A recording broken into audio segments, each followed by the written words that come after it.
বিসমিল্লাহির রহমানির রহিম। হে সমস্ত জগতবাসী, আজ আমি শামীম আলী চিশতি আপনাদের সামনে যে আলোচনাটি নিয়ে হাজির হলাম, সে আলোচনাটি এমনই করব যে দেখেন যে আমাদের শ্রেষ্ঠ নবীকে আল্লাহ শ্রেষ্ঠ ভাষার মধ্যে পাঠালেন এবং আধ্যাত্মিক বা রুহানি জগতে গিয়ে দেখা যায় যে এই মানব বডিটার মধ্যে যে 30 থেকে 31টা অক্ষর দিয়ে এই সমগ্র বডিটা বানানো হয়েছে। তাহলে এটাও কিন্তু বলা হয়েছে যে আল্লাহর বাণী একটা অক্ষর যদি কেউ নিজের মধ্যে দেখার নসিব হয় তার জন্য দোজখ হারাম, এই কথা কোরআনে কয়। কোরআনে কোন জায়গাতে বলে? সূরা হামিমের 2 নম্বর আয়াতে, কিতাবুন ফুসসিলাত আজাতু কোরআনান আরাবিয়ান, এই এক গ্রন্থ আরবি কোরআন রূপে অবতীর্ণ, এর বাক্যসমূহ জ্ঞানীদের জন্য। তো এখন যে কথাটি বলবো আপনাদেরকে, যে এই মহাবিশ্বটির যে বিষয়, যে 4টা অক্ষরের মধ্যে দাঁড়িয়ে আছে। যেমন যদি আরশে আজিমে যাই, সেখানে একটা মিম আছে, সেই মিমের মধ্যে আরশে আজিমটা সাজানো আছে। আচ্ছা, যদি আমরা আরশের আরেকটু 2টা আসমান নিচে নামি, সেখানে হা অক্ষরে সেখানে অবস্থিত। সেটা দিয়ে যেমন আল্লাহর যে চলাচল, আল্লাহর যে বসত, আল্লাহর যে আসা যাওয়া, সেই জায়গাটিতে তো দেখা গেছে আরশে আজিমের নিচে হা অক্ষরটি অবস্থিত এবং সেই আরশে আজিমটা মিম অক্ষরে অবস্থিত।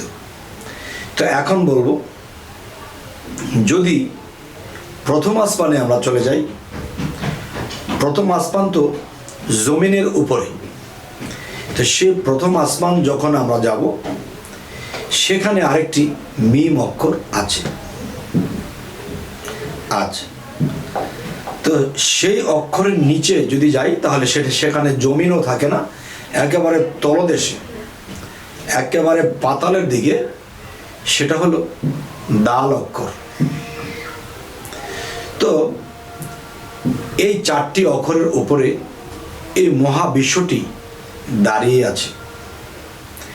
এখন আমি যদি বলি যে এই 4টি অক্ষরের ভিতরে বা এই 4টি অক্ষরের উপরে মহাবিশ্বটি আছে, তাহলে বুঝলাম 4টা অক্ষরের হিসেব পেলাম। সেই 4টি অক্ষরের হিসেব দেওয়া হলো মহাবিশ্বের আরশে আজিম, আরশে আজিমের নিচে এই প্রথম আসমান এবং দাল একটি অক্ষর আছে একেবারে পাতালপুরে। তাহলে মূলত এই 4টি অক্ষরের মধ্যেই মহাবিশ্বটি দাঁড়িয়ে আছে। তো এখন 4টি অক্ষরের উপরে যদি মহাবিশ্বটি দাঁড়িয়ে থাকে, তাহলে 30 থেকে 31টি অক্ষর যদি আমরা কোরআনে পাই, কায়দাতে পাই, তাহলে বাকিগুলো কোথায়? দেখেন, যে একটা যদি গাছ হয়, তাহলে সেই গাছের মধ্যে যদি আমরা লক্ষ্য করি যে শুধু খালি গাছটাই সোজা হয়ে দাঁড়িয়ে থাকিনি, তার কিন্তু ডালপালা ছেড়েছে, তার ডালপালা আছে, সেই ডালের মধ্যেও কিন্তু অন্য অন্য অক্ষরগুলো অবস্থিত আছে। আর এই অক্ষরগুলো মানব দেহেও আছে। তো একটি কথা আছে যে ঘুরে ফিরে 12, এই ঘরে বসেই 13, তবে বাহিরে যারা খুঁজবে তারা পড়ে যাবে ফেরে।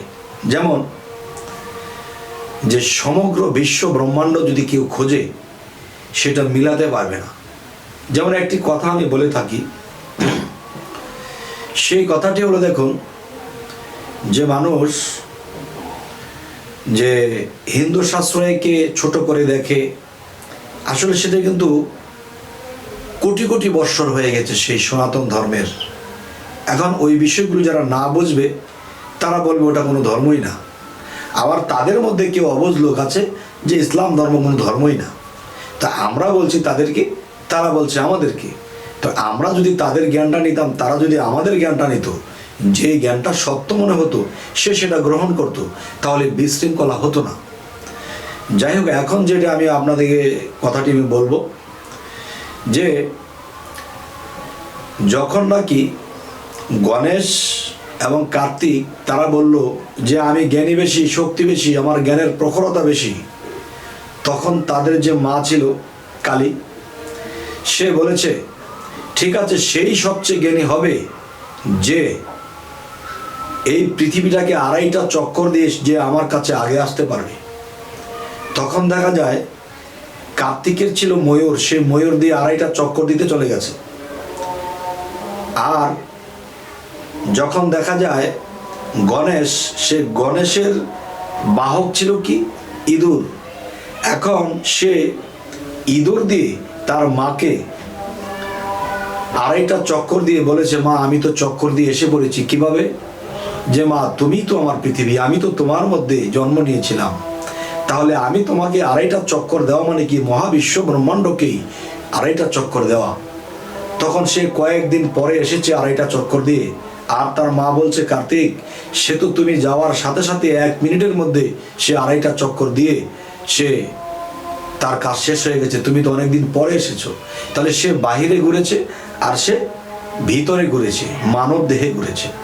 তো এখন বিষয়টি হলো, দেখুন যে আমরা যদি ঘুরে ফিরে 12 আর ঘরে বসে যদি 13 হতে হয়, তাহলে নিজের এই বডির ভিতরে প্রবেশ করতে হবে, এই বডির ভিতরে ঢুকতে হবে, এবং মহাবিশ্ব ব্রহ্মাণ্ডে যা কিছু আছে তা আছে এই মানব বাণ্ডে।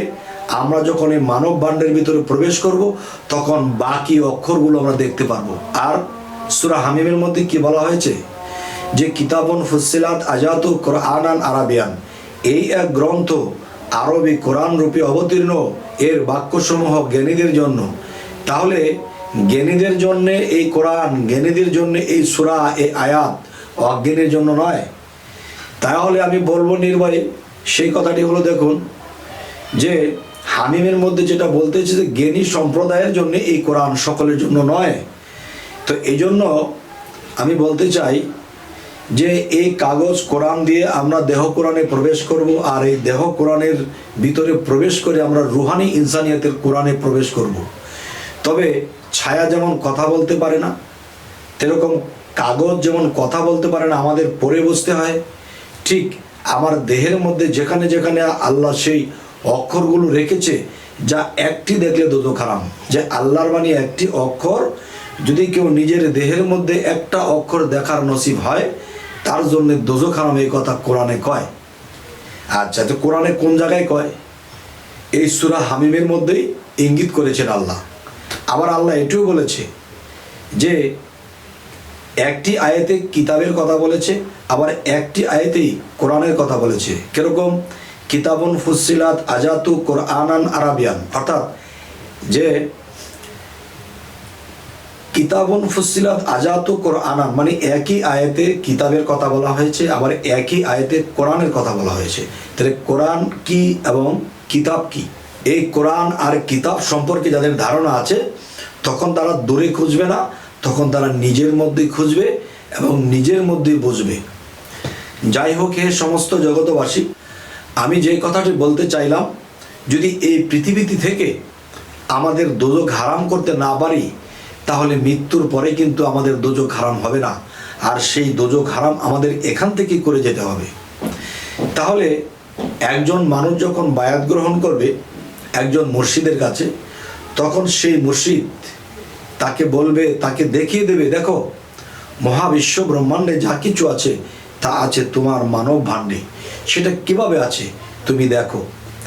একটা মানুষকে বায়াত করতে 1 ঘন্টা চলে যায়, যে তার মাথা হইতে পাদা পর্যন্ত কোন জায়গায় কোন অক্ষর, কোন ফেরেশতা, কোন দেবতা, কোন শক্তি, কি কোনটা কিভাবে রাখা আছে, এই সমস্ত কিছু যখন দেখবে, তখন তার দোজখ হারাম হয়ে যাবে।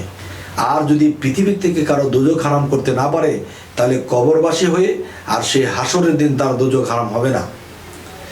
তাই বলবো, আজকের এই কথাগুলো যদি কেউ লক্ষ্য করে, তাহলে নিশ্চয়ই তারা একজন কামেল মুর্শিদের কাছে যাইয়া নিজকে চিনবে। নিজের ভিতরে বিশ্ব ভরা আছে, কালেমাটা ভরা আছে, আল্লাহর পরিচয়, এগুলো সমস্ত কিছু ভরা আছে। এগুলা সেই বায়াতের দিন তার মুর্শিদ দেখিয়ে দিবে। দেখেন, অনেক মানুষকে জিজ্ঞাসা করেছি যে আপনারা বায়াত হয়েছেন, আপনার মুর্শিদ কি এই জিনিসগুলো দিয়েছে? না বাবা, দেয়নি। হয়তো একদিন কর্ম করতে করতে পাবো। না বাবা, নগদ যা পাও হাত পেতে নাও, বাকির কথা শূন্য। কারণ তোমার মুর্শিদ কোনোদিন দরাদামে দেহ নিয়ে বেঁচে থাকলে হয়তো তোমাকে কখনো ডেকে দিবে, সে আশায় থেকো না। কেননা তুমি কোন দিন মারা যাও, তোমার গুরু কোন দিন মারা যায়, কি বলা যায়? তো এই জন্য তুমি যেহেতু বিক্রি হয়েছো, বিক্রি কি বায়াত হয়েছো, তুমি আল্লাহর নামে মুর্শিদের কাছে বিক্রি হয়ে গেছো। এখন তুমি যে সমস্ত কিছু দিয়ে দিলে, তোমার মুর্শিদ তোমাকে কি দিল? সেই বায়াতের দিন তোমার নাম, পরিচয়, কালেমার সমস্ত কিছু তোমার দেহ কোরআনের ভিতর থেকেই তুমি আদায় করে নেবে। তবে যদি তুমি এগুলা পাওয়ার পরে, দেখার পরে যদি পরের দিন তোমার মৃত্যু হয়, ভয় নেই, সেখানে শয়তান তোমাকে আটকাতে পারবে না। শয়তান কিন্তু বলবে, তোমাকে আমি বানিয়েছি, তোমার এই বডিটা আমি বানিয়েছি। কারণ আদমকে তো সেই মুকরম বানিয়েছিল, সে তো মিথ্যা বলছে না, কিন্তু আল্লাহর হুকুমে বানিয়েছে, সেটা কিন্তু প্রমাণ দিতে পারছে না। তো আল্লাহর হুকুমে বানিয়েছে সেটি আমার মধ্যে লেখা আছে। এবং যে শয়তান কর্মচারী হয়ে এই বডি তৈরি করেছে, সেটাও চিহ্ন আছে। এই জিনিসগুলো দেখিয়ে যখন আপনি বায়াত হবেন, তখন আপনার এই জীবন ধন্য হয়ে যাবে। তবে যাই হোক, এই সমস্ত জগতবাসী, যে আমাদের সামনে আরও ভালো ভালো ভিডিও দেব। যদি আমাদের ভিডিওগুলো আপনাদের ভালো লাগে, অবশ্যই সাবস্ক্রাইব করে নেবেন, তাহলে সামনের আপডেট ভিডিওগুলো আপনাদের কাছে পৌঁছে যাবে। তো সকলেই ভালো থাকবেন। আল্লাহ হাফিজ।